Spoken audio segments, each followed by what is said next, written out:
इससे पहले कि ये दुनिया मुझे रुस्वा कर दे, तू मेरे जिस्म मेरी रूह को अच्छा कर दे। मेरे हर फैसले में तेरी रजा शामिल हो।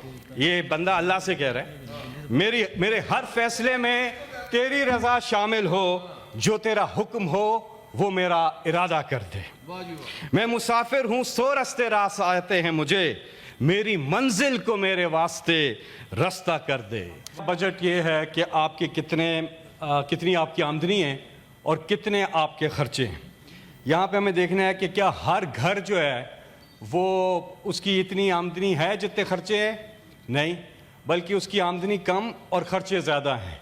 चीज़ें दस्तरस से बाहर हैं। एक घर जब अपना बजट नहीं बना सकता क्योंकि मुल्क अपना बजट ठीक नहीं बना रहा, आम आदमी पे इसका असर जाता है। और हम बार बार देखते हैं, ये हमें फिगर्स दिए जाते हैं। मैं आपके सामने कुछ चीज़ें रखूँगा क्विकली। एक जो चीज़ ये जो क्लेम करते हैं कि जी हमने 7% जो है वो तनख्वाहें बढ़ा दी। एक आदमी जिसको एक चीज़ के लिए 200 रुपये चाहिए, उसके पास सिर्फ 100 रुपया है, आप उसको 7 रुपये और देते हैं तो 107 रुपये हुए। 93 रुपये फिर भी कम है।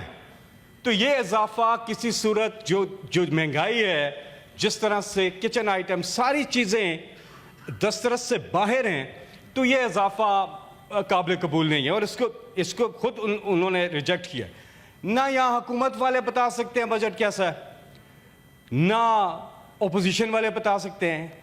बता कौन सकता है? आम आदमी। तो मीडिया से मैं फिर रिक्वेस्ट करूंगा कि माइक लेके ज़रा सड़क पे जाएं और लोगों से पूछें कि क्या है उनके लिए इस बजट में, तो वो आपको बताएंगे कि इस बजट में कुछ भी नहीं है। हमने देखा, एक छोटी सी बात हम करते हैं कि महंगाई कैसे, पेट्रोल और डीजल की कीमतें आसमानों से बातें कर रही हैं। इमरान खान की जब गवर्नमेंट थी 2022 में आलमी मार्केट में जो तेल की कीमत है वो $106 से तजावुज कर गई थी, ऊपर चली गई थी। लेकिन पाकिस्तान में पेट्रोल और डीजल 150 रुपये लीटर मिल रहा था। आज $85 पे है कीमत आलमी मार्केट में, नीचे आ गई, अभी और नीचे जाएगी। यहां पर 400 रुपये को हम पहुंच रहे हैं पर लीटर डीजल और पेट्रोल। तो और फिर सारे टारगेट्स हमने मिस कर दिए अपने। कोई अपना इकोनॉमिक जो हमने टारगेट सेट किया उसको मीट नहीं कर सके। ये बजट खुद बोल बोल के कह रहा है कि गवर्नमेंट फेल हो चुकी है। वो बजट उनसे बन ही नहीं रहा, वो बन सकता ही नहीं है। खर्चे इतने ज्यादा, आमदनी इतनी कम, ना कोई प्रोजेक्ट लगाया, वेल्थ क्रिएशन है नहीं। सबसे पहले हमने देखा कहां थे हम और कहां आगे। बावजूद कोविड के 6% पे हमारी जीडीपी पहुंच गई थी 2022 में। कोविड से जब हम निकले, और इनका अपना इकोनॉमिक सर्वे ये 2021-22 का, जब इनकी गवर्नमेंट आई, मिफ्ता इस्माइल उस वक्त फाइनेंस मिनिस्टर थे, ये इनका अपना इकोनॉमिक सर्वे ये बता रहा है कि फिनोमिनल ग्रोथ हुई 6%। एक फिर इमरान खान की हुकूमत का ये सर्वे बताता है हमें कि एग्रीकल्चर में उन्होंने लिखा रिमार्केबल ग्रोथ, हम 4.4% पे गए। हमारी इंडस्ट्रीज, हमारी सर्विस, हर चीज के अंदर लार्ज स्केल मैन्युफैक्चरिंग हमारी काफी ऊपर गई। और उस पे जो क्लाइमेट चेंज का बजट है, टूरिज्म हब बना पाकिस्तान हर लिहाज से। और इसी के पेज नंबर 5 या 6 पे है कि जो एहसास तालीमी वजीफा था, 6.2 मिलियन स्टूडेंट्स सिर्फ 3 महीने में, साल के पहले 3 महीनों में इनरोल हुए और उन पर 25 बिलियन रुपए लगाए तालीम के ये एहसास वजीफा। सवाल हमारा ये पैदा होता है यहाँ पर, और बार बार हम ये पूछते हैं कि ऐसी क्या वजह है कि हम इतने ज़बरदस्त तरक्की की तरफ गामजन थे और 4 साल हो गए हमें, हम देख रहे हैं। पहले तो ये मिनी बजट लाते रहे, आते आते हम कहाँ आ गए, हमारी ग्रोथ रेट की नीचे चली गई।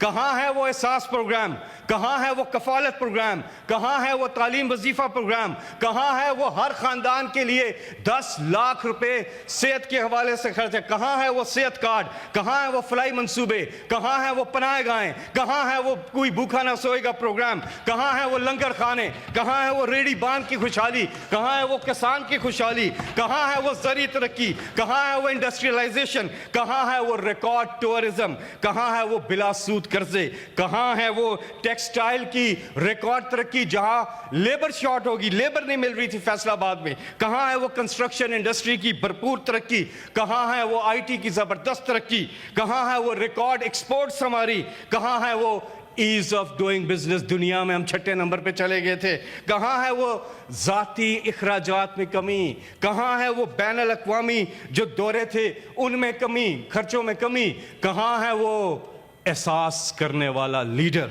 कहाँ है वो खुददार लीडर, मुल्क की खुद मुख्तारी की बात करने वाला लीडर, कहाँ है वो मजदूर का लीडर, कहाँ है वो गरीब का लीडर, देहतान का, किसान का लीडर, कहाँ है वो जेल में है, 3 साल से नाहक कैद काट रहा है इमरान खान। इस वक्त इमरान खान साहब नाहक कैद में हैं, उनकी अहलिया बुशरा बीबी वो नाहक कैद में हैं, हमारे बाकी साथी पीटीआई के जिनका कोई कसूर नहीं, यास्मीन राशिद साहिबा, शाह महमूद कुरैशी, एजाज चौधरी साहब इस हाउस के मेंबर थे, उमर चीमा, मियां महमूद रशीद और बाकी कई लोग हमारे वर्कर्स, हमारे सैकड़ों लोग नाहक कैद में। हमें आगे बढ़ना है। हमारी 70% आबादी 40 साल से कम उम्र के लोगों पर मुश्तमिल है। 2 चीज़ों को हम आपस में जोड़ दें, ज़रूरी इकॉनमी हमारी, हम एग्रीकल्चर और आईटी को जोड़ दें आपस में, ये यूथ के लिए बहुत बड़ी चीज़ कर देंगे और वो हमें ये यूथ काफ़ी मुल्क को आगे लेके जा सकती है, हमारे यहाँ इन्वेस्टमेंट आ सकती है। हम इन चीज़ों से अब आगे बढ़े, हम मुल्क की तरक्की, हमने हमेशा मुल्क की बात की है। हमने कहा कि ज़बरदस्त ईरान और अमेरिका के बीच जो डायलॉग है उस पर पाकिस्तान ने जो कलीदी किरदार अदा किया, हमने यहां से एडमिट किया, हमने कहा हम प्रो पीस हैं, हम चाहते हैं मुल्क की बेहतरी हो।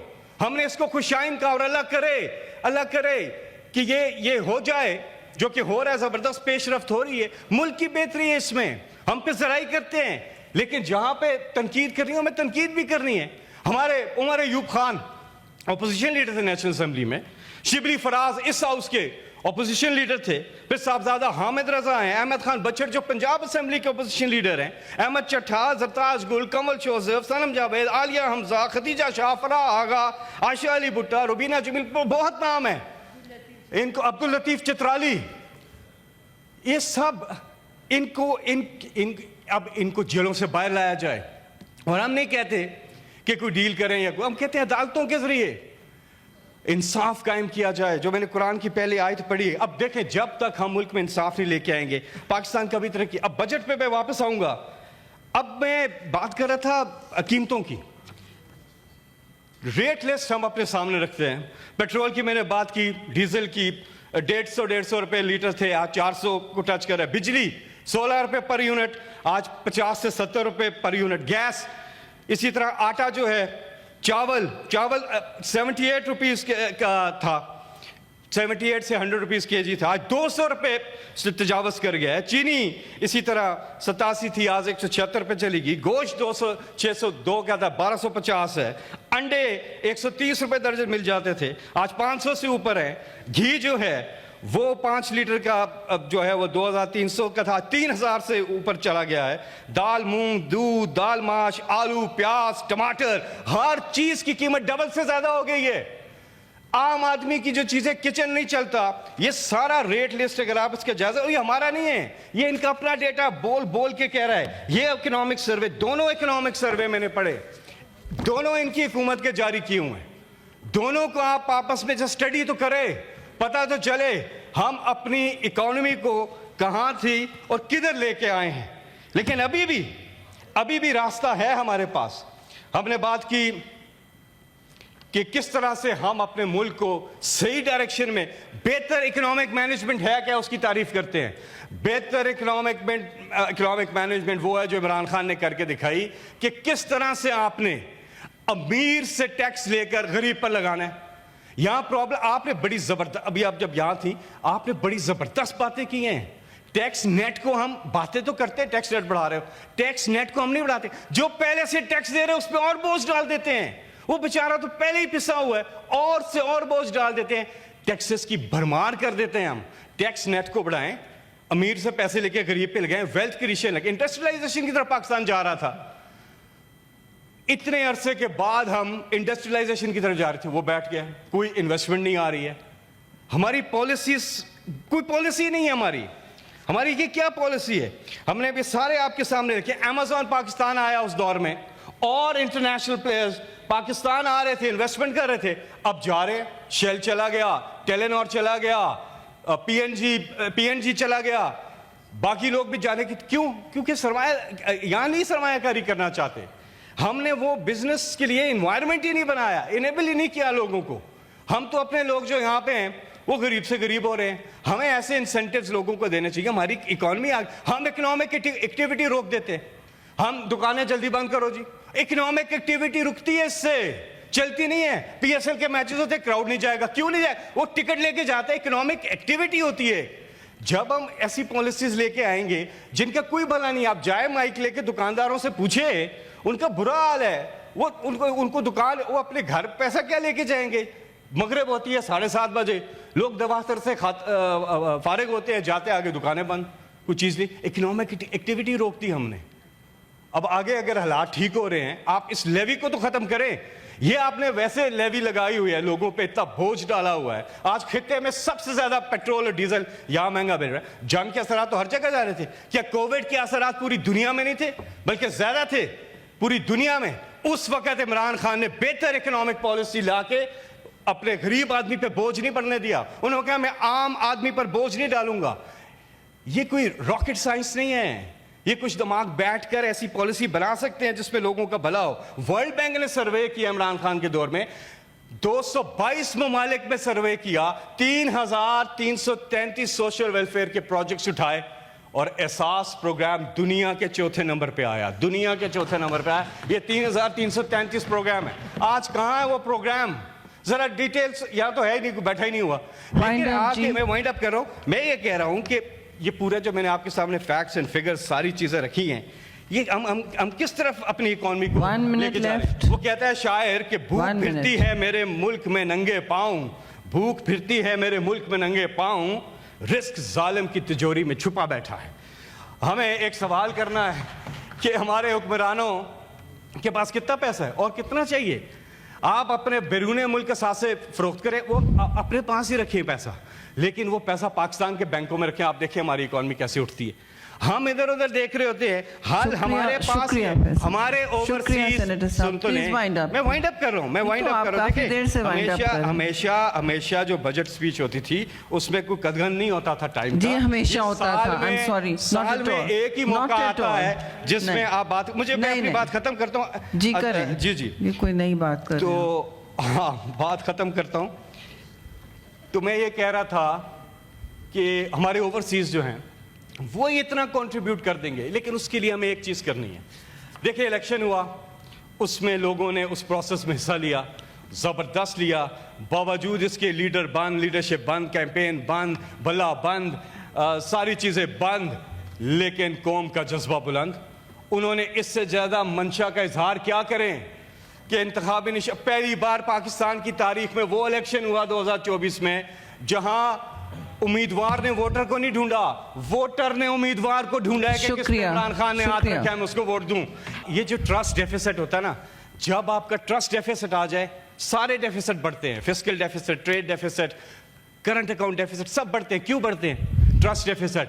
जब अवाम हुकूमत पे इत्मीनान ही नहीं करती, और हुकूमत अवाम पे पास वापस नहीं जाना होता। क्यों मैं इलेक्शन की जो दास्तान आपको सुना रहा था, तमहीद जो बांध रहा था, वो इसलिए कि जब तक अवाम के ट्रू रिप्रेजेंटेटिव्स नुमाइंदगी न करें, वो आके बजट ना बनाए, तो ट्रस्ट डेफिसिट तो अपनी जगह रहेगा ना। आप लोग कमिटीज में फिर आते हैं ना, खत्म कर रहे हैं, सारे डेफिसिट खत्म हो जाएंगे। और यहां से मैं एक बात करना चाहता हूं, ये एक बात करते हैं चार्टर ऑफ इकोनॉमी की, चार्टर ऑफ डेमोक्रेसी की बात होती है, वज़ीर आज़म ने की। मैं ये कह रहा था कि हम हर मुल्की मामले में जो मुल्क की सालमियत से रिलेटेड हो, मुल्क की बका से रिलेटेड हो, हम हमेशा, इमरान खान ने एक ही मैसेज भेजी है कि हम खड़े हैं। मैं इवेंट्स पे डिटेल में जाना नहीं चाहता। गुज़श्ता 4 सालों में बहुत से ऐसे मौके आए, इमरान खान ने जेल से पैगाम भेजा कि हम आपके साथ खड़े हैं। हम उस वक्त तो खड़े होते हैं, लेकिन ये हमारे साथ क्यों नहीं खड़े होते? मसला ये है, ये बातें तो करते हैं लेकिन हमारे